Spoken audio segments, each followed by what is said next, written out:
Oke, Assalamualaikum warahmatullahi wabarakatuh.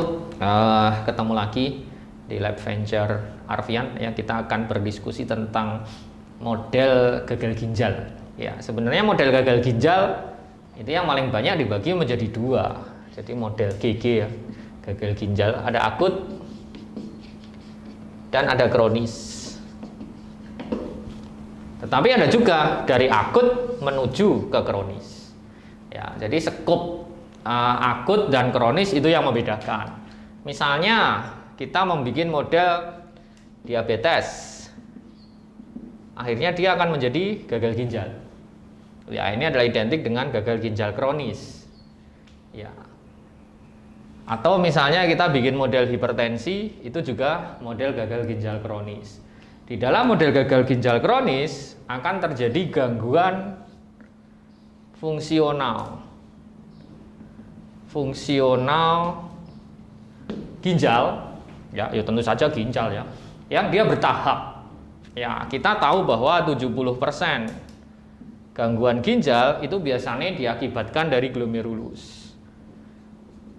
Ya, 30% itu dari tubulo-interstisial.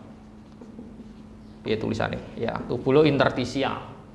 Pada model gagal ginjal kronis, gangguannya biasanya dari glomerulus dulu, habis itu baru ke tubulo-interstisial. Nah, sehingga sebenarnya teman-teman ketika kita membuat model gagal ginjal kronis, kita bisa melihat gangguan glomerulus dulu, habis itu tubulo-interstisial. Misalnya pada model diabetes, atau biasa disebut sebagai diabetik nefropati. Ya. Ini pada 2 bulan pertama glomerulus yang kena, glomerulosklerosis, dengan gangguan filtrasi. Ya, tapi pada 4 sampai 6 bulan, nah ini mulai terjadi gangguan tubulo-interstisial. Ya, sehingga akan terjadi gangguan tubulo-interstisial. Ini yang harus kita pahami dahulu. Ya. Hipertensi juga biasanya seperti itu, terjadi glomerulosklerosis, gangguan filtrasi dahulu, habis itu baru tubulo-interstisial. Ini dengan cedera tubulus, fibrosis. Ya, biasanya di antara ini ke sini itu akan ada proses inflamasi. Ya, ini apoptosis jaringan, apoptosis tubulus itu juga terjadi 4 sampai 6 bulan. Nah, model gagal ginjal akut itu yang paling sering dibikin adalah beberapa model yang pakai toksin, biasa disebut sebagai nefrotoksin ya, siklosporin atau NSAID dosis tinggi, itu adalah model gagal ginjal akut. Ya. Nah, kita akan membicarakan beberapa model gagal ginjal akut dan kronis yang bisa dipakai dengan menggunakan ligasi. Ligasi itu artinya mengikat salah satu struktur, atau klem. Klem itu artinya menjepit. Berarti kalau menjepit itu kita klem 30 menit, habis itu kita rilis, biasanya pada arteri dan vena. Nah, kenapa model-model itu dipakai? Karena lebih cepat. Ya, model diabetes atau hipertensi untuk bisa menyebabkan gagal ginjal itu butuh waktu yang lama. 2 bulan itu baru glomerulosklerosis. Kalau mau lihat fibrosis yang full ya sampai kadang 6 bulan, 4 sampai 6 bulan. Nah, karena gangguan fungsional ini yang terdapat pada gagal ginjal kronis, ini bisa langsung dibuat dengan mengurangi massa ginjal. Nah, ini yang sering disebut sebagai renal ablation model. Kalau pada diabetes atau hipertensi, dia secara bertahap. Kalau renal ablation model, itu kita langsung potong saja. Misalnya kita punya ginjal itu kan ada 2 ya, sesuai namanya. Tidak sesuai namanya. Kan kayak paru-paru itu pas ada 2, paru-paru. Ginjal bukan ginjal-ginjal. Ya. Misalnya kita ambil satu ginjal ini. Kita ambil. Kalau 2 ini dijadikan 1, maka kita ambil separuh ginjal. Ya, terus ini ginjal kanan ya, ini kanan, ini kiri. Ya. Terus yang ini polus superior dan polus inferior ini kita ambil, cret. Maka ini kan 1/6 ya. Jadi 2 itu 1 ditambah 1/6. Ini jadi kan sama dengan 3/6. 5/6. Model ini kita sebut sebagai 5/6 subtotal nefrektomi. Ya, di model ini kita langsung mengambil 5/6 bagian dari ginjal. Apa yang terjadi? Ini akan jadi seperti model diabetik nefropati. Ini adalah ciri khas dari model gagal ginjal kronis. Ya, kira-kira pada hari ke-7 sampai 14 kita akan dapatkan glomerulosklerosis. 14 sampai 28 hari sampai mungkin lebih ya, silahkan. Ya, kita akan dapatkan fibrosis, apoptosis. Jadi memang model ini akan lebih cepat. Ya, model ini akan lebih cepat. Ya, ini yang terjadi pada subtotal nefrektomi karena ada satu ginjal yang ke sini. Aliran darah di sini akan berlebih sehingga akan terjadi hiperfiltrasi, sama seperti diabetes juga terjadi hiperfiltrasi dengan peningkatan aliran darah ke ginjal awalnya akhirnya terjadi glomerulosklerosis. Nah, ini juga gangguan filtrasi. Misalnya ini adalah tubulus. Maka protein-protein itu akan terfiltrasi banyak dan akan terdapat di tubulus. Ya, dikatakan protein yang ada di tubulus ini protein akan direabsorpsi oleh sel-sel tubulus. Nah, reabsorpsi tubulus ini yang akan mengakibatkan terjadinya inflamasi. Nah, kalau teman-teman ingin mencoba juga bisa model hiperprotein. Ya, jadi kita ngasih protein yang terlalu tinggi ke tikus. Hati-hati juga kalau ingin bodybuilder. Biasanya makan protein banyak, ginjalnya yang nggak kuat ya. Inflamasi akan menyebabkan fibrosis. Dan ini juga menginduksi cedera tubulus. Nah, terus terjadi fibrosis. Berbagai signaling sudah banyak diketahui ya. Misalnya yang mengakibatkan inflamasi itu TLR4 sampai NF-kappa B, MCP1, makrofag meningkat. Nah, makrofag ini juga penghasil TGF-beta terus ke sini. Cedera tubulus juga menghasilkan TGF-beta terus terjadinya fibrosis. Nah, ini juga berkaitan juga dengan oksidatif. Kalau misalnya teman-teman belajar stres oksidatif, di sini juga akan terjadi. Misalnya SOD1 atau SOD2 dengan berbagai macam katalis atau peroksides itu juga akan terpengaruhi di sini. Dia akan menurun sehingga terjadi stres oksidatif pada cedera tubulus. Akhirnya nanti jadi apoptosis. Terus ke sana. Jadi pada prinsipnya kalau ingin membuat model gagal ginjal kronis ini, teman-teman bisa memakai subtotal nefrektomi, 5/6 subtotal nefrektomi. Nah, fibrosis itu kita dikatakan sebagai common final pathway, jalur final yang umum.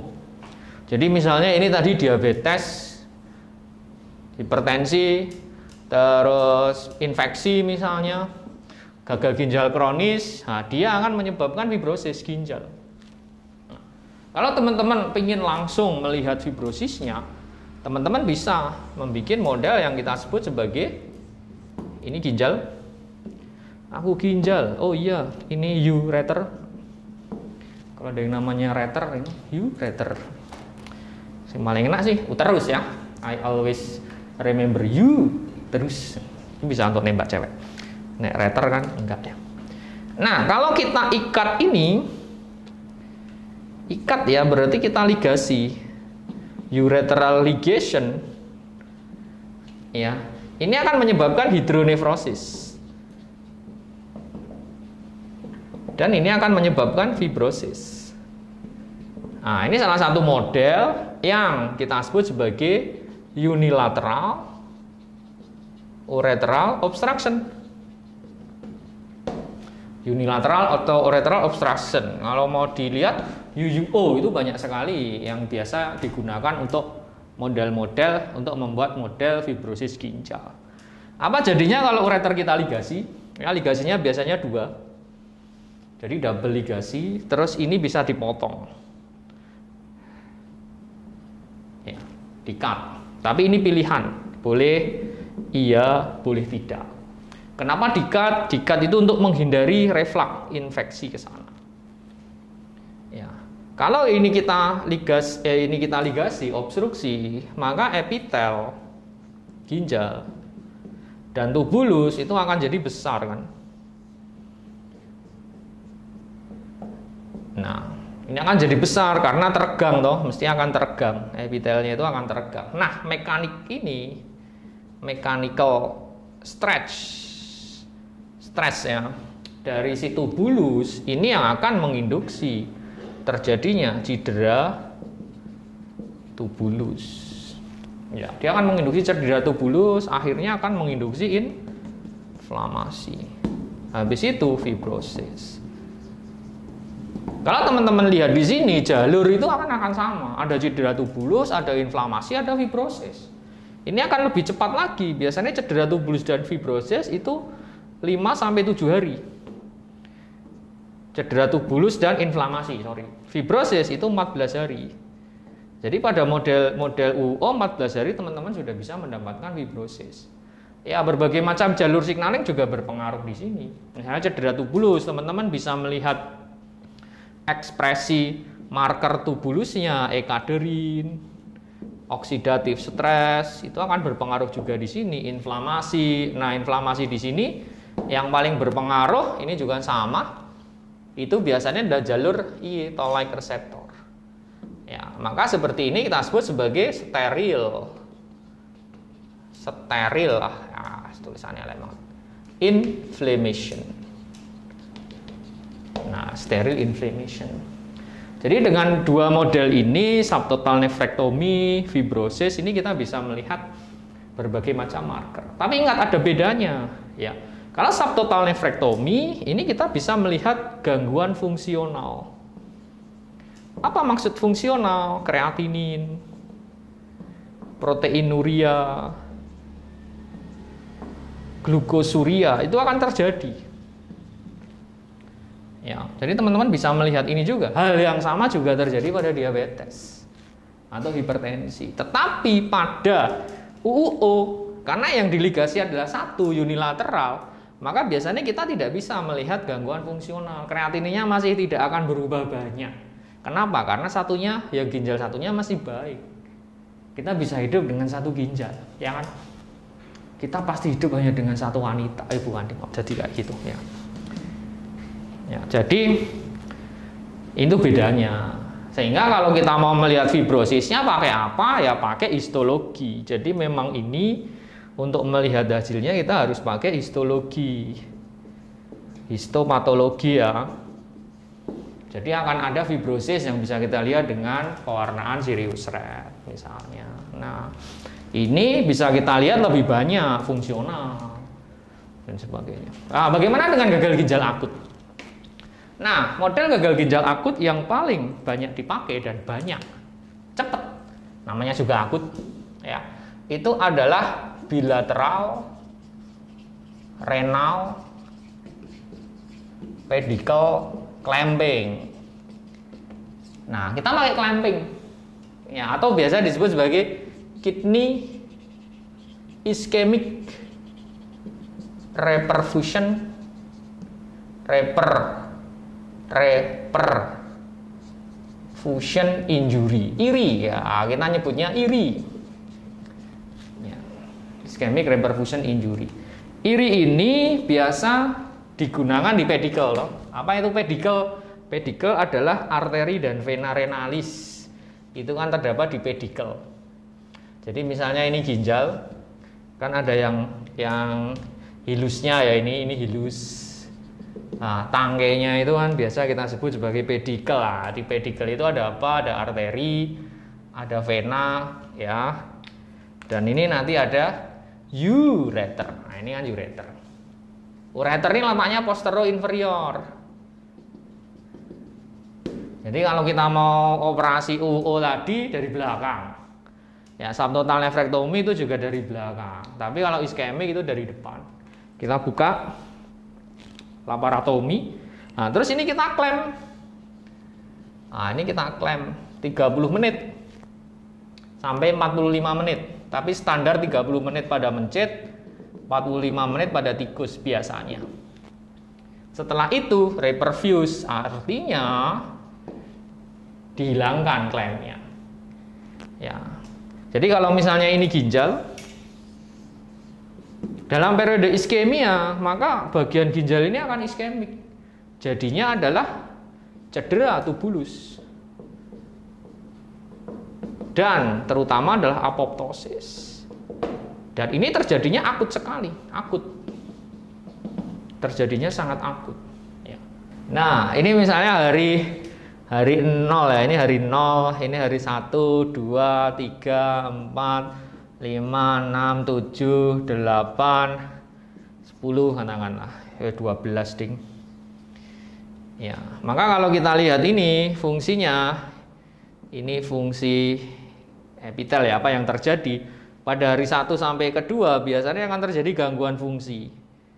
Sret itu. Nah, kenapa terjadi gangguan fungsi? Karena ini misalnya epitelnya, epitel yang normal itu di ginjal biasanya ini ada merah-merah ya, brush border. Di sini ada brush border. Brush border ini akan mati. Brush bordernya hilang. Dia akan ngumpul di tengah di sini jadi intraluminal cast. Terus yang dulunya dia kuboid jadi memipih. Nah, ini akan terjadi kematian epitel. Nah, kematian epitel ini juga diikuti oleh endothelial injury. Itu biasanya terjadi pada hari 1 sampai hari ketiga. Ya, ini biasa kita sebut sebagai fase extension. 1 sampai ini itu adalah fase ekstensi. Kenapa? Akan terjadi injury yang profound, jadi nampak sekali. Sehingga di sini kreatinin pada hari ke-1 kreatinin itu akan naik. Kreatinin akan naik di sini. Dia akan naik sekali. Ya. Jadi teman-teman kalau tertarik akut 1 hari aja sudah bisa jadi. Tapi pada model iki epitel ini dia bisa regenerasi. Ya, epitel itu bisa regenerasi sehingga pada hari ke-3 sampai ke-7 ini biasanya kita sebut sebagai fase maintenance. Ya, ini adalah fase maintenance. Ya, fase maintenance itu adalah epitel-epitel itu mulai beregenerasi. Jadi epitel-epitel yang injury itu ya bentuknya agak tidak teratur itu dia akan mulai regenerasi, regenerate. Ya, dia akan mulai regenerate. Sayangnya regenerasi ini tidak komplit. Paling sering terjadi incomplete regeneration. Kenapa incomplete regeneration? Yang pertama inflamasi. Jadi ingat bahwa epitel yang cedera ini dia inflame. Terjadi DAM toh, akan ada DAM, damage associated molecular pattern. Ya, dari debris-debris sel yang injury ini menginduksi sekali lagi TLR4, TLR2 atau like reseptor inflamasi, macrophage. Ya, ini juga akan terjadi terus-menerus. Yang kedua, endothel injury. Endothel injury ini mengakibatkan aliran darah yang harusnya direperfuse itu ternyata tidak bisa mengcover bagian ginjal. Ya, jadi corticomedullary junction di sini, bagian ini misalnya ini cortex dan ini medula. Bagian di sini adalah bagian paling cedera. Ini paling sensitif cedera.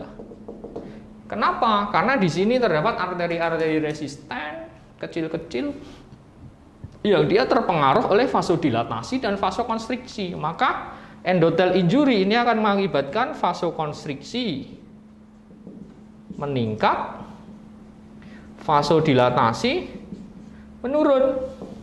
Akhirnya blood flow-nya rendah. Blood flow rendah akan mengakibatkan iskemik terus fibrosis. Ya, jadi pada hari ke-10, 12 biasanya sudah ada fibrosis. Fibroblas, miofibroblas. Akhirnya, matrik meningkat. Nah, ini yang terjadi, teman-teman. Jadi sebenarnya kalau kita membuat model bilateral renal radical cramping, kita bisa melihat juga skop yang luas.